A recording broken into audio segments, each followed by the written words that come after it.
पवित्र बाइबल का वचन पढ़े और सुने जाने पर प्रभु यीशु मसीह आपको और आपके परिवार को आशीष दे। पवित्र बाइबल 2 राजा की पुस्तक का 9 अध्याय वचन 1 से 37 यह कहता है। वचन 1 तब एलीशा भविष्यद्वक्ता ने भविष्यद्वक्ताओं के चेलों में से एक को बुलाकर उससे कहा, कमर बांध और हाथ में तेल की यह कुप्पी लेकर गिलाद के रामोत को जा।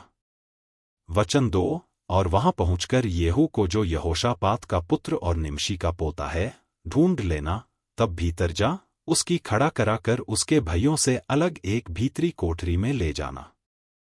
वचन 3 तब तेल की यह कुप्पी लेकर तेल को उसके सिर पर यह कहकर डालना, यहोवा यों कहता है कि मैं इस्राएल का राजा होने के लिए तेरा अभिषेक कर देता हूं। तब द्वार खोलकर भागना, विलंब न करना। वचन 4 तब वह जवान भविष्यद्वक्ता गिलाद के रामोत को गया। वचन 5 वहां पहुंचकर उसने क्या देखा कि सेनापति बैठे आए हैं। तब उसने कहा, हे सेनापति, मुझे तुझसे कुछ कहना है। येहू ने पूछा, हम सबों में किससे? उसने कहा, हे सेनापति, तुझी से। वचन 6 तब वह उठकर घर में गया और उसने यह कहकर उसके सिर पर तेल डाला कि इस्राएल का परमेश्वर यहोवा यों कहता है, मैं अपनी प्रजा इस्राएल पर राजा होने के लिए तेरा अभिषेक कर देता हूं। वचन 7 तो तू अपने स्वामी अहाब के घराने को मार डालना, जिससे मुझे अपने दास भविष्यद्वक्ताओं के वरन अपने सब दासों के खून का जो ईजेबेल ने बहाया पलटा मिले। वचन 8 क्योंकि अहाब का समस्त घराना नाश हो जाएगा और मैं अहाब के वंश के हर एक लड़के को और इस्राएल में के क्या बंधुए क्या स्वाधीन हर एक को नाश कर डालूंगा। वचन 9 और मैं अहाब का घराना नबात के पुत्र यारोबाम का सा और अहिय्याह के पुत्र बाशा का सा कर दूंगा। वचन 10 और ईजेबेल को यिज्रेल की भूमि में कुत्ते खाएंगे और उसको मिट्टी देने वाला कोई न होगा। तब वह द्वार खोलकर भाग गया। वचन 11 तब येहू अपने स्वामी के कर्मचारियों के पास निकल आया और एक ने उससे पूछा, क्या कुशल है? वह बावला क्यों तेरे पास आया था? उसने उनसे कहा, तुमको मालूम होगा कि वह कौन है और उससे क्या बातचीत हुई। वचन 12 उन्होंने कहा, झूठ है, हमें बता दे। उसने कहा, उसने मुझसे कहा तो बहुत, परंतु मतलब यह है कि यहोवा यों कहता है कि मैं इस्राएल का राजा होने के लिए तेरा अभिषेक कर देता हूं। वचन 13 तब उन्होंने झट अपना अपना वस्त्र उतार कर उसके नीचे सीढ़ी ही पर बिछाया और नरसिंगे फूंक कर कहने लगे, येहू राजा है।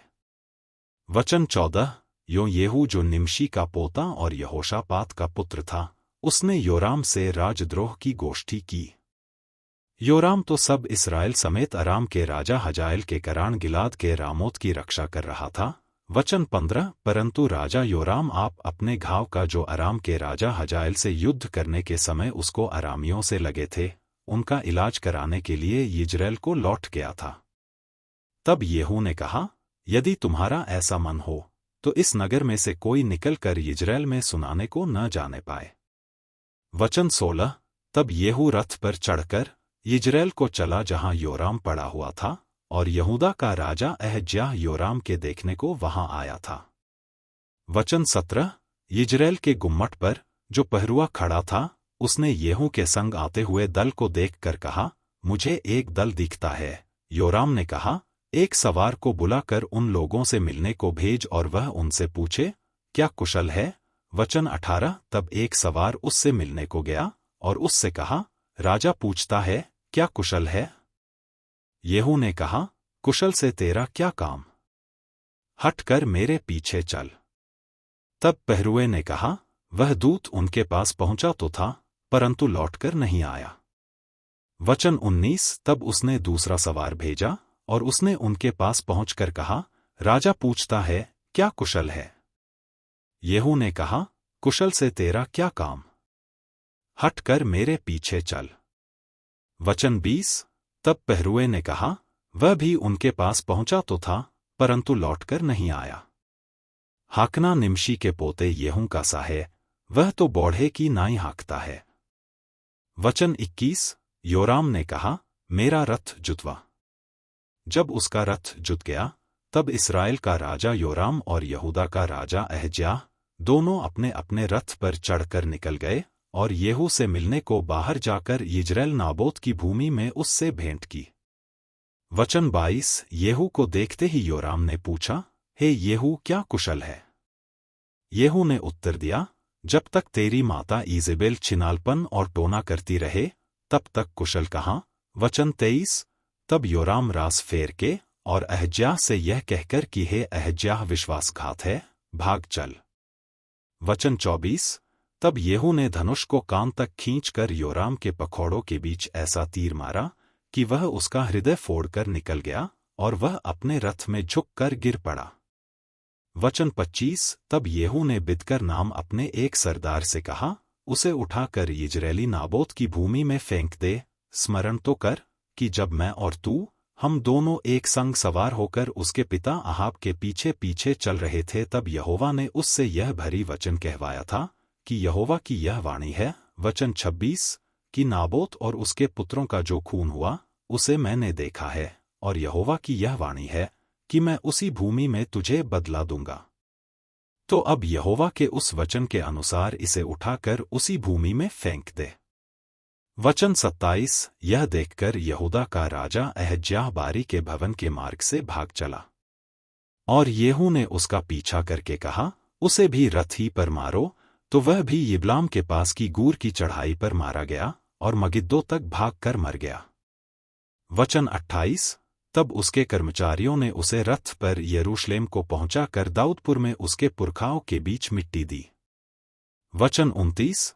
अहज्याह तो अहाब के पुत्र योराम के 11वें वर्ष में यहूदा पर राज्य करने लगा था। वचन 30। जब येहू यिज्रेल को आया तब ईजेबेल यह सुन अपनी आंखों में सुरमा लगा, अपना सिर संवार कर खिड़की में से झांकने लगी। वचन 31। जब येहू फाटक में होकर आ रहा था तब उसने कहा, हे अपने स्वामी के घात करने वाले जिम्री, क्या कुशल है? वचन 32। तब उसने खिड़की की ओर मुंह उठाकर पूछा, मेरी ओर कौन है? कौन? इस पर 2-3 खोजों ने उसकी ओर झांका। वचन 33। तब उसने कहा, उसे नीचे गिरा दो।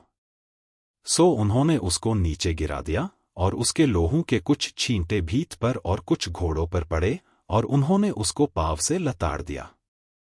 वचन 34। तब वह भीतर जाकर खाने पीने लगा और कहा, जाओ उस श्रापित स्त्री को देख लो और उसे मिट्टी दो, वह तो राजा की बेटी है। वचन 35। जब वे उसे मिट्टी देने गए तब उसकी खोपड़ी पांवों और हथेलियों को छोड़कर उसका और कुछ न पाया। वचन 36। सो उन्होंने लौटकर उससे कह दिया, तब उसने कहा, यह यहोवा का वह वचन है जो उसने अपने दास तिशबी एलियाह से कहलवाया था कि ईजेबेल का मांस यिज्रेल की भूमि में कुत्तों से खाया जाएगा। वचन 37। और ईजेबेल की लोथ यिज्रेल की भूमि पर खाद की नाई पड़ी रहेगी, यहाँ तक कि कोई न कहेगा, यह ईजेबेल है। यदि आप विश्वास करते हैं तो यह वचन सभी विश्वासियों को भेजें और इस चैनल को प्रभु यीशु मसीह के नाम से सब्सक्राइब करें और आशीष प्राप्त करें। धन्यवाद।